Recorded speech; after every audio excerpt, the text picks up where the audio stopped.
Welcome to the Breakfast Leadership Show, where we interview global thought leaders on business, leadership, and life. Here's your host, keynote speaker, best-selling author, and chief burnout officer of the Breakfast Leadership Network, Michael Levitt. Welcome back. I've got Brandon Blewett on the line. Brandon, how are you today? Doing well. How about yourself?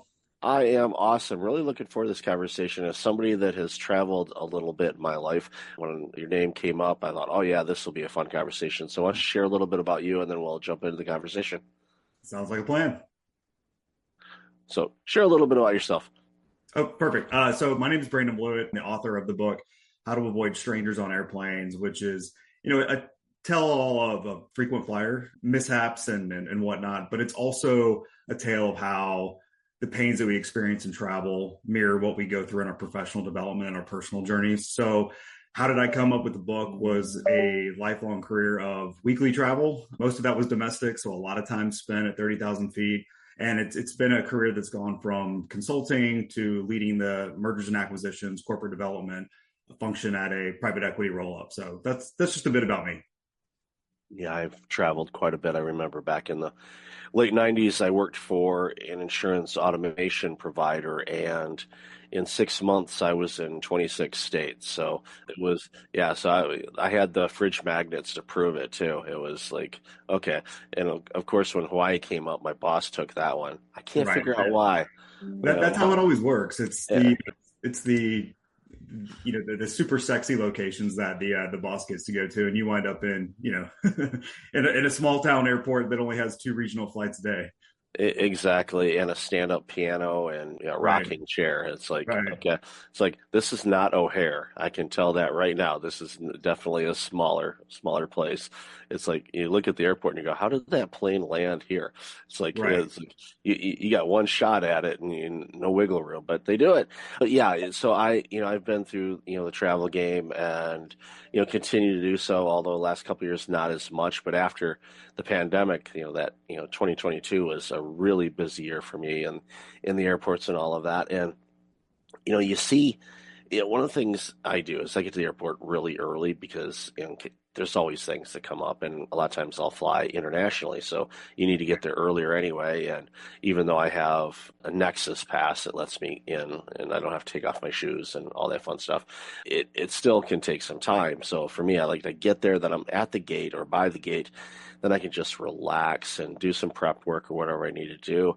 And it's so entertaining. I guess entertaining is probably not the best word, but I find it entertaining just to watch people and how they interact with each other or just interact with the airport. You can tell pretty quickly, okay, there's somebody that travels a lot. There's somebody that this might be the first time they've ever been on a plane, or they haven't flown in 10 years.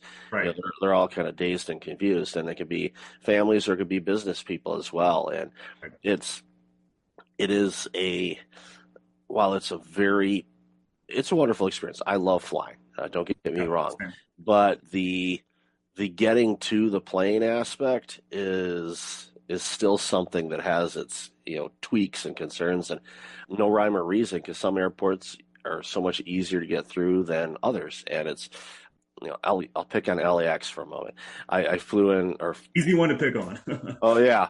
And they're making it bigger, which is not going to ease the they say we'll make more gates. Like, that's not going to ease the problem, people. It's literally, I knew from past experience, it's like, if you're going to go from the hotel and you're going to the airport for a plane, factor in at least a half an hour to actually get to where they can drop you off.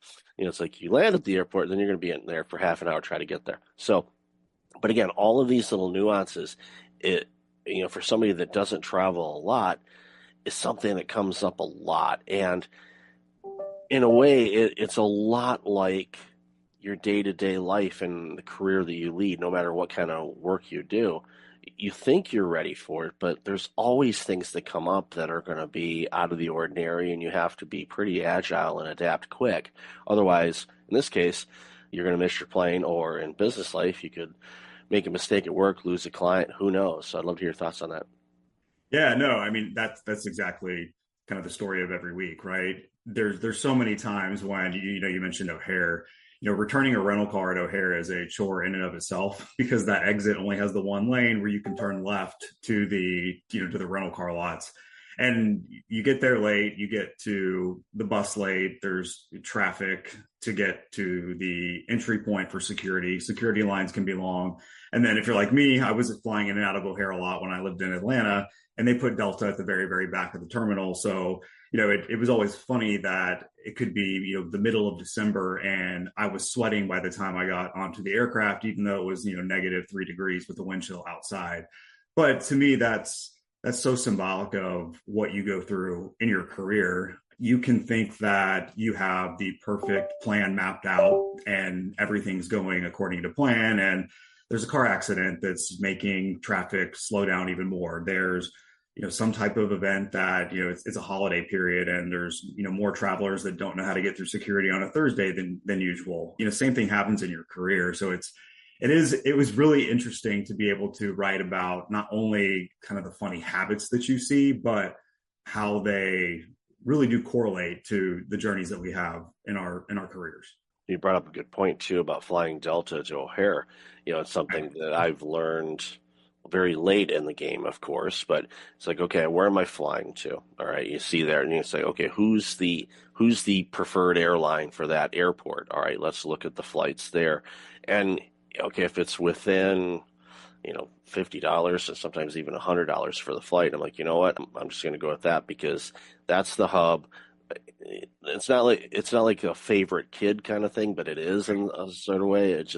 It cuts out a lot of the nuances and some extra concerns, because if you're taking a flight that isn't a main airline at an airport, it's like, okay, we land, well, we got to wait for our gate, and there's all kinds of preferences and protocol that they follow. So again, it's these things that you travel over time, you got to be able to kind of pivot, and again, it comes with experience, just like in business and life. And I think one of the things that, and this is something that jumped out in reviewing your book too, is sometimes when you're on all of these flights, you're traveling all the time and you're doing all this work, sometimes you have to kind of look within and say, okay, am I still enjoying this? Right. Is this still fulfilling me? Is this a career that I want to continue doing, or do I want to do something different? And to give yourself the permission to look within and ask yourself that question. A lot of people don't do that for some reason, but it's something that's very important, because you may realize, like, yeah, this was fun before and now not so much. So I'd love your thoughts on that. No, I faced that. When I was in law school, I kind of fell into tax classes because I was actually good at them compared to other subject matters, and pursued a career in tax, and thought that that was going to be the best use of my educational background, right? And so 2 years later, when I realized that, to be frank, I sucked at it compared to a lot of my peers, I had to make the decision to pivot so that I was actually doing something that was good for my skill set.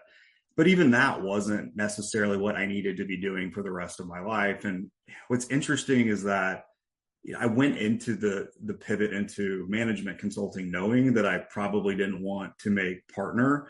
But once you get into that rat race, you start to feel the pressure to compete with your peers. And it takes not getting promoted, or takes realizing someone giving you some critical feedback that, hey, maybe you need to internally reflect. And I like to think of those as like holding patterns, delays, layovers, turbulence. And that doesn't mean your flight's not in the air. You're still up in the air, you're still moving, but the destination may be a little bit differently than you originally thought. So I think all of that is pretty relevant. Yeah, as a reformed accountant, that's a nickname my brother gave me. My first career, other than the grocery store that I first worked at as a teenager, was at a public accounting firm, and worked in accounting for almost a decade. And the thought of working in that field again, no, not a chance. Like busy season? No, although I tell you what, and it's been, let's see, I left, holy mackerel, that's a long time ago. 1995. We'll do the math there. It's been a long time. That's when I left the CPA firm. And to this day, April 16th, I feel this sense of relief in my shoulders. It's the weirdest thing. I don't know why. I filed my taxes before that and all that good stuff. Right. But April 16th, I just feel this. Why do I feel lighter today? It's like, oh, yeah, the end of tax season. That's why. It's a muscle memory. Your body goes, okay, you can relax now. But a surefire way growing up in Detroit to kill winters is because you're working 80 hours a week. You don't really experience winter because you're always inside. So Right. it's a positive side effect if you don't like winter. But one of the things too, that you kind of dabble into in the book, and I saw that I like is when you're traveling or working and things like that, and again the title of your book is really important, is like you can meet a lot of interesting people when you're flying and talking with them and all that, and gives you some opportunities for relationships, collaborations, just to learn other industries, or even mentoring opportunities. So I'm guessing your consulting background kind of helped with that, but what drives that for you? So I think the reason that mentoring became such a passion for me was I didn't go to a target school for graduate school. And so it took mentoring relationships and leaning on people that were, inside the firm that wanted to help people that went to, a particular school that had made it, right? And so making those connections for me was really important. And I wanted to make sure that I was able to, give back in that capacity. And so that's how I got involved in the Ole Miss MBA mentoring program. And it's been a lot of fun. I mentioned in the book, two of my mentees, one is now leading a private sponsors coverage group at an investment bank on the West Coast. And then another is at Citi in New York City. So it's fun when you see how important it was to your career development. To me, it's fun to watch that happen with others. And in my case, when I was at the second consulting stint after the previous company that I was working at had sold, there became a time when I knew I needed to get off that ship. And it was actually my mentees that wound up connecting me with people that would ultimately lead to the job I have now, which is my dream job. So to me, it is funny how that relationship can come full circle, where, someone that you are mentoring right now, 10, 15 years down the road, that could be someone that is extending the olive branch for you to have an opportunity that's pretty meaningful. Oh, I agree. I love being a mentor, and I like sharing this story. I've shared it a couple times on the show, where I went to college at Walsh College in Michigan, accounting degree, and several years ago, they asked me if I would be interested in their new mentorship program because they wanted their alumni to mentor, one of their graduate students. And I was like, of course, So I remember going back to campus, first time I'd been there in decades, and a lot had changed, but some things were familiar, kind of still new. Oh, yeah, the bookstore's still there. Yep, they're still too high priced, of course. Nothing's changed there. Do I want a hat? No, I've got too many hats. As you can tell, I need to wear them. But so got into the program, met, a great guy.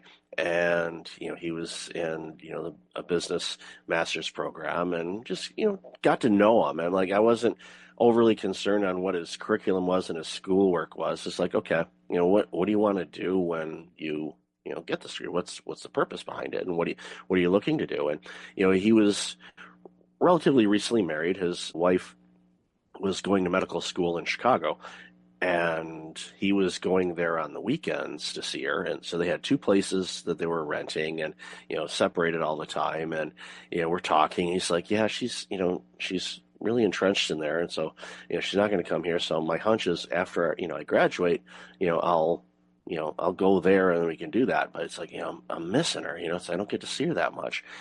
And I said, you know what? This is probably going to be the end of my mentorship at Walsh College, but why don't you transfer to a business school and get a master's in Chicago? And it was I just kind of said it kind of off the cuff. And, 3 months later, he says, I'm transferring to, I forget what school, I think it was University of Illinois at a Chicago campus. I'm going to get my master's through them. I'm like, that's awesome. And so you're going to save a ton of money on rent because you guys can live together and you'll be together. And likelihood you'll probably stay there because, Chicago tends to keep their medical students locally, and, they've got a lot of great hospitals there. So, the weather's going to be the same.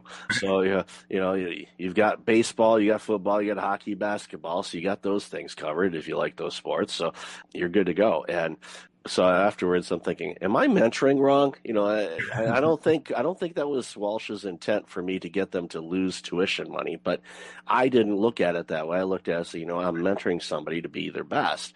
And I thought, you know what, this might be a good thing. It had nothing to do with his career path necessarily or his degree or what everything else. It was more on the human side of things. And I Right. think when we mentor, we have to make sure that we are including that in the mix because this is a human being and they've got all kinds of different things that are impacting their lives. So if there's an opportunity for us to provide guidance, they got to do it. Being say, maybe consider this, and they did. And I got a note from him a few years ago. He graduated. She's close to it. They started a family. I'm like, that's awesome. That's cool. It's just I really enjoy that aspect of it. And then I was like, I didn't get the invite back to mentor. So I'm guessing they're like, no, that's not how we meant it. It's like, and I understand why they would feel that way. I mean, I probably could go apply and do it, but it's like, okay, I've done that. Now I can mentor in other arenas, and whatnot. Maybe not to have people move away, but who knows? If that makes the most sense for them, for their career and their life, Right. I'm going to suggest it anyway. Yeah, no, and another avenue that I mentor through is SMU is my undergrad alma mater.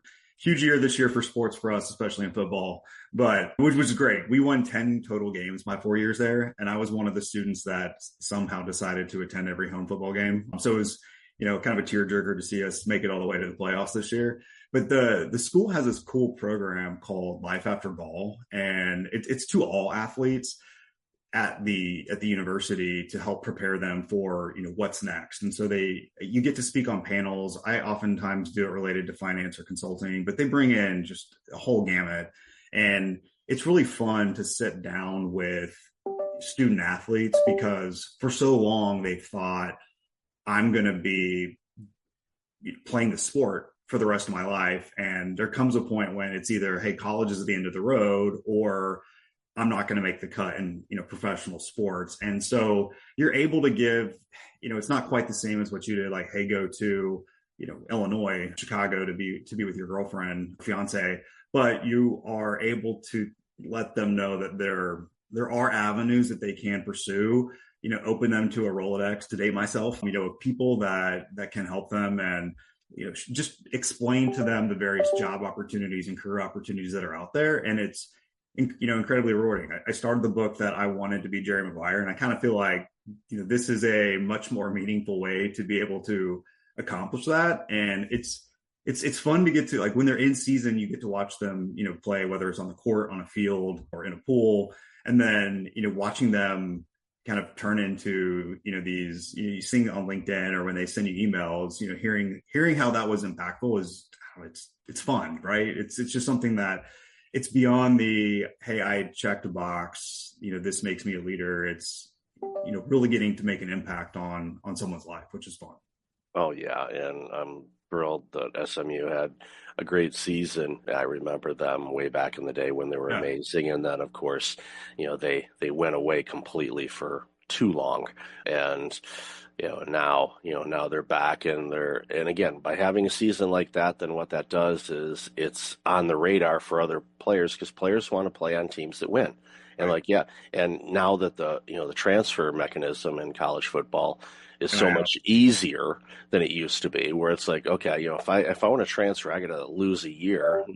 Those games are over, thankfully. So it's like, okay, it'll be like, okay, I want to go work at this company. Oh, I got to take a year off of work before I can go work there. No, it makes sense, and the compensation side of things. I mean, there's all kinds of different conversations you could take on there, but ultimately, it's like, these are future leaders, and we want to invest in them. Yes, hopefully.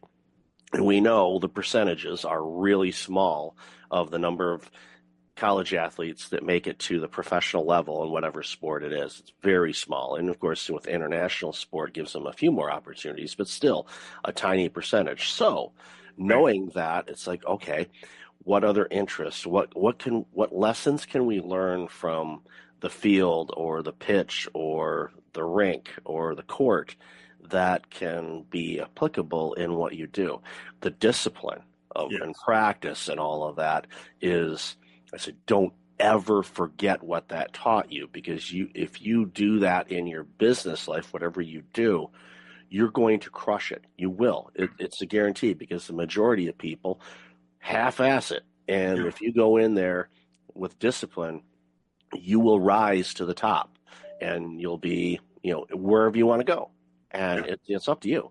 And encourage them on that. And a lot of times too, I've seen, former athletes, they make it a game. It's they miss that competition spirit, so they make it a competition. It's not to beat anybody necessarily, but it's like, okay, I want to crush this one out. I want to do something better on this. I'm going to approach it this way, and they do it, and then they get that excitement and that hit of, okay, well, I won, and then they get to do it again and again, and you see it. There's been some extremely successful former athletes that have absolutely crushed it in the business world. Shaq Diesel's a great example. I mean, what business doesn't Shaq own? It's like, but it's like, and it's like, oh, okay. But he obviously has a strong team of people and leaders that he puts in place to make these organizations successful, which allows him to continue to do that. And it's, again, there's really no limit other than yourself. So don't limit yourself for growth. And I think that's, again, that's, throughout your book is like, look, you take these challenges, the flight delays, flight cancellations, where's my luggage, airports and airlines hate air tags, by the way. Where's my bag? Well, I know where my bag is. It's not on the plane. It's still over there, so, but it made it, so. But yeah, there's so many opportunities in life, and I think the more people, get past that initial state of fear and lean into it and start leaning to it, then that's when we get great leaders, and great leaders lead great companies, and you and I deserve that. We deserve the best in the world because we're all capable of delivering it. Yeah, no, and to me, the thing with some of these great leaders, you mentioned Shaq having a great team around him. When I travel, I travel a lot. You travel a lot, so there are tricks that we can independently do ourselves to make things easier. But how often do I rely on, yes, doing my homework on maybe a different flight that I want to get on, but it takes, a gate agent. Sometimes it takes, a pilot or a flight attendant having, advice. Sometimes it's somebody on the phone. And it's having people and being able to be receptive to feedback that can make you, or that can give you a flight option that gets you to your destination, on that same day, even if your original was, canceled or, delayed indefinitely. And the same thing in professional development. There, if it weren't for people that were willing, if it weren't for my willingness to have honest and candid feedback about what are my strengths, what am I doing well, what am I not doing well, you potentially miss your flight, right, in your career, and you wind up somewhere that maybe isn't as gratifying or fulfilling as it could have been. And I think Shaq doing that is being able to surround himself with incredibly smart people that are probably very honest with him, even when he doesn't want that. I think that's something that every leader really needs to have, so you don't wind up in an echo chamber just hearing what you want, and then finding out that you've ended up somewhere that's not probably the best fit for you. Yeah, it's important information. Always be looking for opportunities to learn. And I think if you do that as an individual, you will continually grow, even if it's 1% a day. But 1% a day over a year, you've 3x'd yourself in a year. Right. And you look back and you go, wow, how did that happen? Just discipline, determination, and a little bit of grit, maybe a little bit of coffee, or maybe another beverage you like, whatever your flavor, go for it. But whatever you need to do to be the best version of you, society needs it. That's why you're here. So love this conversation. Where can people find out more about you, your book, and everything else you're doing? Absolutely. So my website is www.brandonblewett.com. The book's on Amazon. It's on Kobo, Barnes & Noble, working on getting it into some indie bookstores here in the next couple of months. And then if people want to follow me, it's Brandon in the Air on Instagram and X and on YouTube. And I've departed the world of Facebook. So just left Facebook in the rearview mirror. Yeah, I can relate to that. I did the same thing, and then still had an Instagram account, and needed a Facebook account in order to switch the account over to a business Instagram account. And so I'm like, all right, so I'm on there, but I'm not. So it's just that could be another episode altogether. But we'll save that for another day. So love the work you're doing, buddy, and I really appreciate your time today. All right, thank you. Thanks for listening to the Breakfast Leadership Show, part of the Breakfast Leadership Network. Visit breakfastleadership.com for tips on empowering your business and your life.